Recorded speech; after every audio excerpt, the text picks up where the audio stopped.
What if, what if the very first act of idolatry in human history wasn't actually an act of rebellion? Right. Like, what if it didn't start with a group of people just shaking their fists at the heavens, deciding they hated the supreme God, and, choosing to worship rocks instead? Yeah, that's the standard picture, isn't it? It is. But what if, instead, the very first crack in human monotheism was an act of profound, heartbreaking grief? I mean, it completely flips our conventional understanding of how religious corruption begins. Totally. We tend to think of idolatry or, theological deviation as this sudden malicious pivot. Like a villain origin story. Exactly. But the material we are unpacking today argues something much more tragic and, frankly, much more recognizable to human psychology. Yeah. It argues that humanity didn't invent idols to defy God. They invented them because they missed their dead friends. And that deeply psychological generational trap is exactly where we are heading today. Welcome to the deep dive. Glad you're joining us. We are taking you inside an incredibly structured, totally uncompromising, and honestly fascinating worldview today. We have a stack of translated pages right here in front of us. Yeah, it's quite the stack. It's from an Arabic text titled Guidance to the Correct Belief and Refutation of the People of Polytheism and Atheism. Which is a very definitive title. Very. And the original Arabic title is Al-Irshad ila Sahih al-Itikad wa Arad ala al-Shirk wa al-Ilhad. Beautifully read. Thank you. I practiced. It's authored by Dr. Salih bin Fawzan Al-Fawzan. And it's noted right on the cover that he is a member of the Permanent Committee for Fatwa and the Council of Senior Scholars in Saudi Arabia. Right. So our mission today basically is to map out the specific theological framework and the historical narrative that the author lays out in these pages. We're going to explore exactly how he defines this concept of, correct belief, and we're going to trace his history of human idolatry. Because he presents a very specific mechanism for how humanity went from pure monotheism to polytheism. He does. And he doesn't just do it for the sake of a history lesson, right? No, not at all. He uses that historical mechanism to issue a very sharp, urgent warning about the modern world. Now, before we get into the psychology of grief or the architectural analogies or the historical road trips we're going to talk about, And there are quite a few. there are, we really need to pause and make something explicitly clear to you, the listener. Yes, very important. The source text we are diving into today deals with very specific, very strong religious and theological claims. Extremely definitive statements. Exactly. It makes absolute statements about history, about faith, and about what constitutes correct versus incorrect religious practice. Right, and our role here is strictly analytical. 100%. We are acting as your guides to help you understand the internal logic of this specific text. We are not taking a side. We are absolutely not endorsing, promoting, or, validating the religious viewpoint, the historical narratives, or the theological conclusions made by the author. Right, that is not our job at all. We are just the messengers. Exactly. Our goal is to impartially report on the arguments exactly as the author has presented them so you can understand the architecture of his thought process. Perfectly clear. We are just putting the text under the microscope. And looking at the physical text itself, there are some really interesting details that set the stage for how this information is meant to be consumed. Oh yeah, the physical book has a lot of character. It does. Yeah. The version we have is noted as a first edition from the year 1436 on the Islamic calendar. It's published by Dar ibn al-Jawzi. Right. But what immediately caught my eye is a personalized handwritten note right at the beginning from the author himself. I love that detail. Yeah. He grants permission to print the book with a very specific traditional phrase, which translates to hoping for benefit. And what's equally fascinating is the origin of the material. Yeah, tell him about that. So the author explicitly mentions that this book did not start out as a dense academic manuscript written in some, university library. Right. It actually originated as a series of lectures broadcast on a Quran radio program. Which is wild. It radically changes how you read it, honestly. How so? Like, does it change the density of the theology? Well, it changes the delivery mechanism. It really highlights its intended purpose as accessible public education. Okay. Think about it. A radio broadcast is designed to be absorbed by the general public, by people driving in their cars or, sitting in their homes. Not just by specialized theologians with decades of training. Exactly. The language is structured to be direct, it's highly pedagogical, and it is heavily warning-oriented. The author is speaking directly to the masses. Yes, and he feels an intense urgency to correct their foundation. Well, let's talk about that foundation, actually, because the author establishes his core thesis right out of the gate in the introduction. He doesn't waste any time. Not a single minute. For him, clarifying the correct creed, which is the term aqidah in Arabic, is not just, an important thing to do on a checklist of religious duties. No, it is the single most important obligation. It supersedes literally everything else. Mm-hmm. And to explain this, he uses a building analogy. Mm-hmm. He says that belief, or aqidah, is the foundation, and actions, the deeds, the rituals, the moral behaviors, are the building itself. And we really need to unpack that word aqidah for a second. Yeah, let's do it. Because it's often lazily translated just as creed or dogma, but the linguistic root in Arabic goes much deeper than that. Okay, what's the root? It comes from the word for tying a knot or making something firm and solid. Oh, tying a knot. I like that. Right. It implies a belief that is tied so tightly in the heart that there is absolutely no room for doubt. Wow. So when the author uses the analogy of a foundation, he isn't just talking about a theoretical concept. He's talking about structural integrity. I want to push back on this a little, though. Sure, go ahead. Because when I first read that analogy, my immediate thought was, wait, is he saying that actions literally do not matter? That's a common initial reaction. Right. Like, could you be a terrible person, but as long as you believe the right theoretical concepts, you're fine? Or conversely, that you could be the most generous, kind, pious person on earth. But if your theoretical theology is slightly off, your deeds are completely void. It sounds incredibly rigid. Within the author's logical framework, it is absolutely rigid.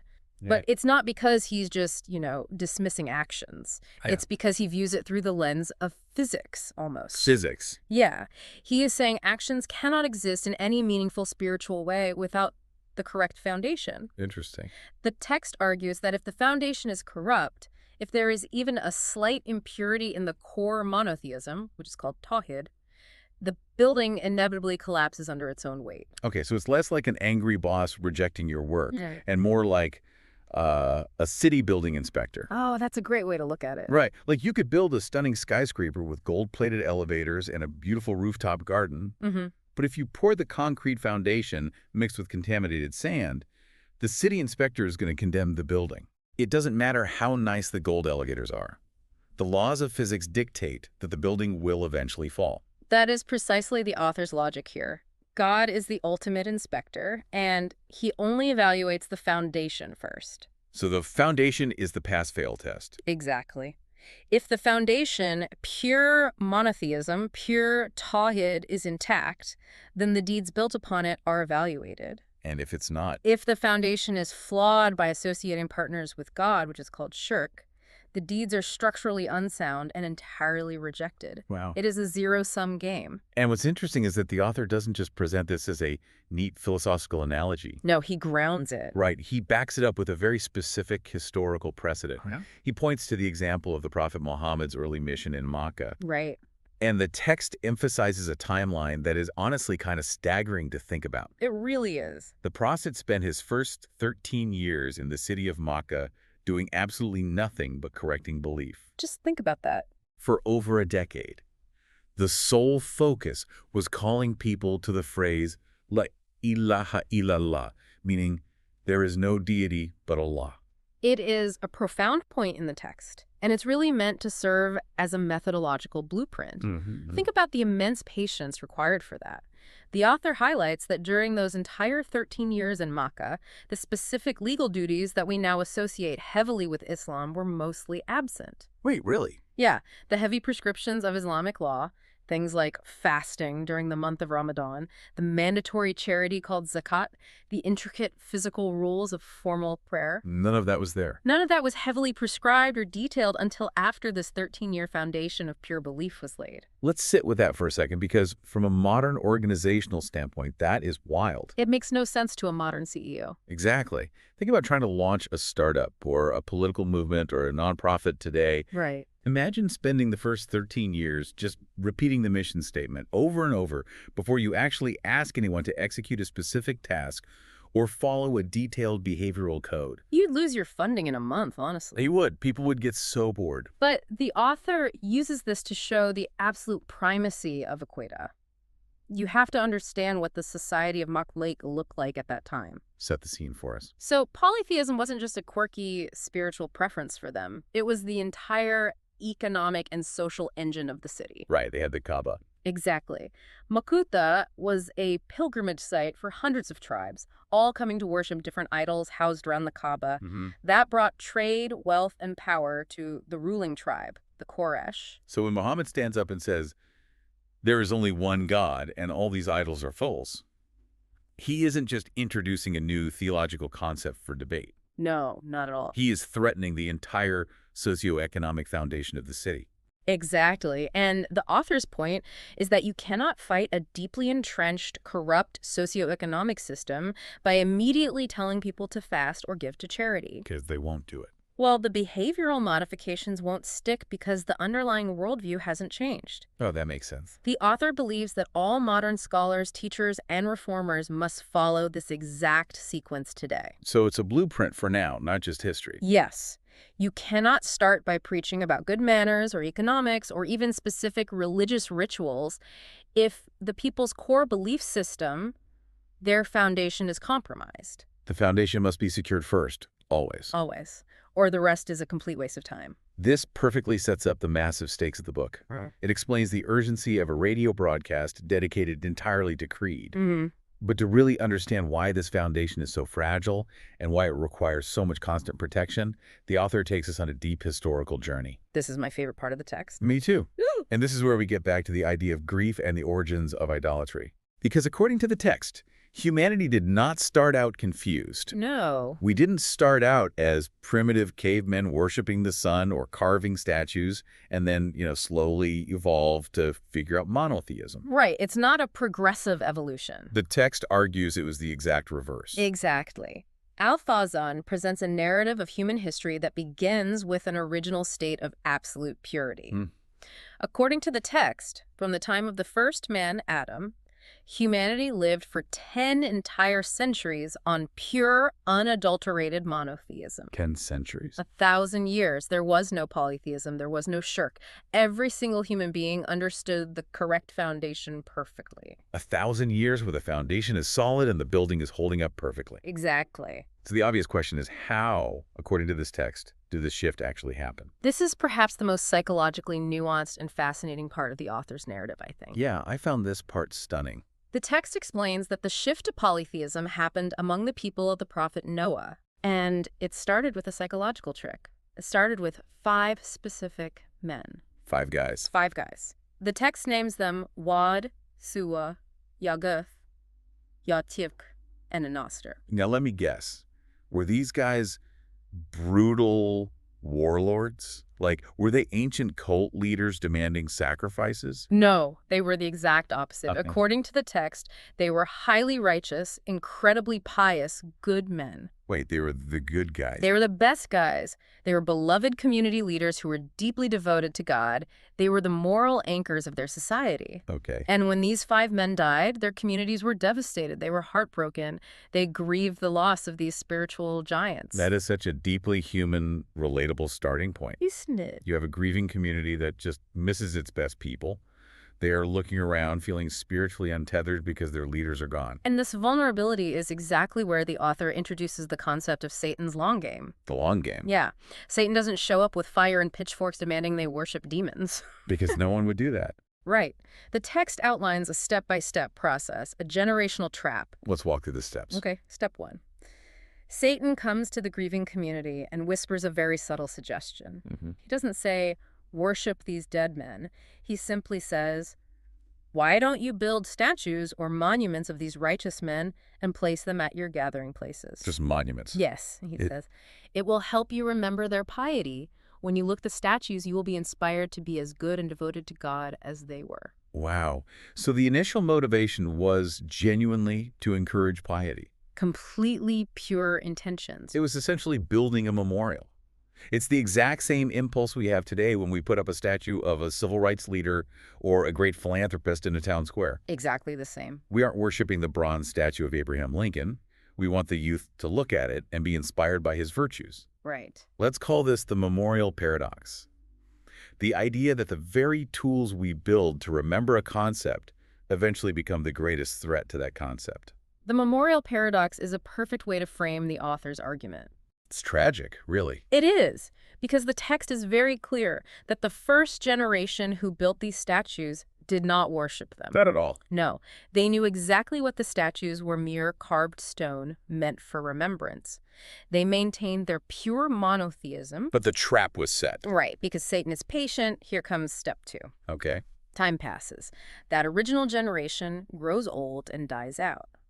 And the true, nuanced purpose of the statues begins to fade from the collective memory. It's like lossy audio compression in digital files. Oh, how so? Like every time you copy an MP3, it loses a tiny bit of its original data. Right, right. The first copy sounds fine, but if you copy 100 times, eventually all the nuance is stripped away and you are just left with distorted noise. That's exactly it. The first generation says, these are statues of good men who worshipped God. Mm-hmm. The second generation says, these are statues of good men and our fathers really respected them. The underlying data is already degrading. That's a brilliant analogy for generational drift. Right. And then the text describes step 3, which is the final distortion. The final nail in the coffin. Yes. Once the original context is completely forgotten and the living memory of Wad and Suwa is gone, Satan returns to later generations. Mm-hmm. But the message changes. He tells them, your fathers didn't just look at these statues for inspiration. Your fathers used to worship them. Oh, man. He says, these statues are what brought them rain. These statues are what brought them help and prosperity during droughts. And because the new generation has no living memory of the truth, and they are looking for tangible help in a hard world, they believe the lie. They just accept it. Yes. Thus, actual idol worship shirk begins. The tragedy there is immense. It really is. The author is pointing out that the root of idolatry didn't grow from a desire to do evil. Yeah. It grew from an exaggerated, unchecked attempt to honor good people. Yes. Our vulnerability isn't a sudden leap off a cliff into disbelief. It is a slow, gradual drift, driven by a desire for tangible connections to the divine. You build a statue to remember a saint, and 300 years later, your great-great-grandchildren are praying to the statue for rain. It raises a profound question about human nature within the author's worldview. What's that? Well, we are visually and tangibly oriented creatures. We want to see, touch, and measure things. That's true. Pure monotheism, worshiping an unseen, infinite, transcendent God without any physical intermediary. It requires a massive amount of cognitive load. It's hard work. Abstraction and discipline, yes. The text suggests that the human default, when left unchecked by strict theological education, is to seek out physical proxies to lower that cognitive load. Just to make it easier to grasp. Exactly. Yeah. Satan didn't introduce a new evil. He just hijacked a natural human grieving process and let time and human psychology do the rest of the work. So if human nature practically guarantees this kind of lossy compression over centuries, how did the timeline progress? Whoa. Because that explains the era of Noah. But the author's primary audience and the cultural context of Islam itself is rooted in the Arabian Peninsula. Right. And the text acknowledges that the Arabs, too, had a period of pure monotheism.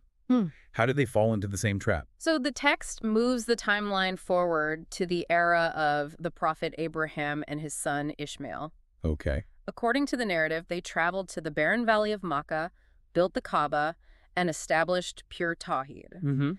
For a long time, the Arabs who settled there followed this pure religion of Abraham. They were strict monotheists. Which is the ultimate irony. Makkah was literally built by Abraham to be the ultimate monument to monotheism. It was the center of it. How did a place with that specific founding charter succumb to the exact same trap as Noah's people? The author provides a very specific historical explanation for this, centering around a figure named Amr bin Luhai al-Khuzai. Okay, Amr bin Luhai. Yes. The text portrays him as a prominent, highly influential leader in Makkah. He was the chief, the guy everyone looked up to for guidance. Okay, so what did Amr do? Did he have a sudden vision to start worshiping stones? No, he took a road trip. A road trip. Yeah. The text details that Amr bin Luhai traveled north to the Levant, a region referred to in Arabic as Asham. Which encompasses modern-day Syria, Jordan, Lebanon, and Palestine. Exactly. Now, you have to picture the historical context here. At this time, Mecca was a harsh, isolated desert settlement. Survival was tough. Survival was very difficult. The Levant, on the other hand, was a center of advanced civilization. Right. It had lush agriculture, massive stone architecture, vast wealth, and it was culturally dominant. So Amara, this desert trader, travels out to the metropolis. He sees the ancient equivalent of skyscrapers, sprawling markets, and immense wealth. Oh, yeah. He must have experienced a massive cultural shock. Absolutely. And when Omar was in the Levant, he observed their religious practices. He saw these wealthy, advanced people worshiping idols. Okay. And here is where the author pinpoints the fatal logical error. Oh, is it? Because Amr viewed the people of the Levant as technologically and economically superior, he suffered from a kind of psychological inferiority complex. Oh. He assumed that because they were wealthy and powerful, their religious practices must also be superior and correct. Oh, that is fascinating. So the text portrays the introduction of idols to Makkah, not as a spiritual revelation, but as a cultural import. Yes, exactly. It was religious technology imported from what he perceived as a more advanced society. He essentially went to the big city, saw the latest trend, and decided, if it works for these rich guys, we need to bring this back to the provinces. That is a very accurate way to frame Al-Fawzan's argument. Omar brought a specific idol named Hubal back with him from Sham. Hubal. Yes. And he didn't just put it in his house. He placed Hubal right in the middle of the Kaaba. The very sanctuary built by Abraham for monotheism. Yes. And because Amr was such a respected leader, the people didn't question him. They just went along with it. They trusted his judgment. They started adopting this foreign practice. But wait, I need to push back on something here. Go for it. When he brought Hubal back, do the Makkans just completely abandon their belief in the supreme God? What? Did they say, okay, we don't believe in Allah anymore, the creator of the heavens and the earth. We only believe in this stone statue named Hubal? No, they didn't. Because if they did, that's just straight up atheism regarding the supreme God. Yeah. Not what we usually think of as polytheism. And that is exactly the misconception the author wants to shatter. Oh, really? This is perhaps the most crucial theological distinction made in the entire book. Okay, let's get into it. It is essential for understanding his absolute definition of shirk. The text provides a striking piece of historical evidence to prove that the Makkans did believe in the supreme God.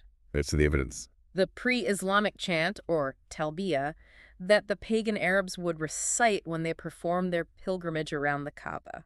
I have to say, when I read this detail in the sources, my jaw hit the floor. It's wild, isn't it? It completely reframes how you view ancient paganism. Let's look at the exact words of that chant. They would circle the Kaaba and chant, "Here I am, O Allah, you have no partner." Notice how that starts. If you stop there, it sounds like perfect, pristine monotheism. You have no partner. Right. But then comes the second half of the chant, the fatal amendment. The asterisk. Exactly. The chant goes on, "Accept a partner who is yours. You own him and whatever he owns." Let me repeat that, because it's wild. You have no partner except a partner who is yours. You own him and whatever he owns. It's mind-bending. This is crazy. They still fundamentally believe that Allah was the supreme creator, the supreme owner of everything. Yes, they did. They explicitly acknowledge that even these partners, the idols, the lesser gods, were fully owned and controlled by Allah. Right. So if they knew Allah was the absolute boss, what exactly was their error, according to the author? This is where we have to look at the linguistic root of the word shirk. Okay, let's do some linguistics. It literally means to share or to associate. The author argues that polytheism shirk is not necessarily denying the existence of the supreme God. It is not necessarily believing that a carved statue literally created the universe. The Makkans knew the statues didn't create the rain. They weren't stupid. Exactly. Rather, shirk is the act of setting up middlemen. It is the act of intercession. It's a bureaucratic misunderstanding of the divine. I like that phrase. Elaborate on that. Well, think about how human power structures work. The Makkans are mapping a human, corporate, or royal hierarchy onto the divine. Oh, absolutely. They believed that the supreme God, Allah, was too majestic, too distant, or perhaps too busy running the cosmos to be approached directly by ordinary, flawed humans. Right. You can't just walk into the king's throne room covered in dirt. You'd get thrown out. Exactly. So they believed these lesser deities, represented by the idols, could act as advocates, lobbyists, or executive assistants. You pray to the idol, you make a sacrifice to the idol. And because the idol has special status or VIP access, it takes your request up the chain of command to the supreme God. The author would agree entirely with that analogy. It makes sense of their logic, right? It's exactly like trying to get a meeting with the CEO of a massive multinational corporation. You don't just email the CEO directly. No, you talk to the regional manager or you bribe the executive assistant and hope they put a good word in for you. Right. The pagan Arabs were applying human hierarchical limitations to an infinite God. And that's the core problem. Yes. And the author's fundamental point is that this exact act, believing you need a middleman, directing any act of worship, prayer, or reliance to a lesser entity to get to the supreme entity, is the very core of shirk. Even if you openly acknowledge that the supreme God is the ultimate boss and owns the middleman. Yes, even if you say you own him and whatever he owns. Wow. The author's architecture dictates that God demands direct, unmediated access. No middleman allowed. The very act of utilizing the middleman implies that God is either deaf, distant, or needs to be persuaded by a proxy. Which is an insult to God. Which insults his absolute perfection. Exactly. Therefore, the foundation is cracked and the deeds are void. Which brings us back to the urgency of the Prophet Muhammad's mission. He is sent into a society that is completely steeped in this specific type of intercessory polytheism. They aren't atheists, they are hyper-religious. They are circling the Kaaba, they are chanting, they are making sacrifices. Very devout in their own way. But their foundation is fatally compromised by this bureaucratic middle management theology. Exactly. And the text summarizes the culmination of this historical narrative. How does it resolve? Muhammad's mission was to forcefully and completely restore the pure monotheism of Abraham. Right. The author describes the dramatic climax. Upon the conquest of Makkah, after years of persecution and exile, the Prophet Muhammad returns and physically smashes the idols surrounding the Kaaba. He destroys them. Yes. Hubal, the very idol Amr bin Luhai brought back from the Levant all those centuries ago, was destroyed. Vital. And the Prophet didn't stop there. He sent his companions out to the surrounding regions to destroy the major, deeply entrenched idols of the Arab tribes. Oh, wow. Massive ancient statues with names like Alat, Al-Uzza, and Manat. Let's dig into that physical destruction for a second. Sure. Why did he have to physically smash them? Like, if he'd already won the city and the people were converting, why not just leave the statues there and say, hey, we don't worship these anymore, let's just treat them as historical artifacts? Why the dramatic physical clearing of the foundation? Because of the lossy compression we talked about earlier? Oh, right, the generational drift. Exactly. As long as the physical proxy exists, the psychological temptation remains. The author's view is that human nature is weak. If you leave the statue of Alat standing, maybe the first generation ignores it. They know better. Right. But 3 generations later, when a severe drought hits and people are desperate, someone is going to say, you know, our ancestors used to ask Alat to ask God for rain, and it worked. And the cycle starts all over again? You have to tear down the corrupt structures completely to get back to the bedrock. There can be no physical focal points for intercession. And this is the critical pivot of the whole text. It is. This is where we transition from a fascinating history lesson to a severe modern reality check. The author gets very direct here. He doesn't just tell us the story of Noah's people or Amr bin Luhai to entertain us. No, definitely not. He isn't just saying, look at what those silly ancient people did. Aren't we so much smarter now? He's saying the exact opposite, actually. Right. He is using this history to build to his ultimate thesis, the massive so what of the entire deep dive. And the so what is a stark, uncompromising warning to the modern reader. The author explicitly states that shirk, this deeply ingrained human tendency to set up middlemen and intercessors, is not an ancient historical event confined to the sands of the Arabian desert. It didn't end with Hubal.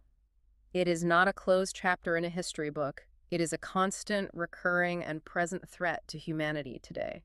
He is saying the human psychological vulnerability hasn't changed.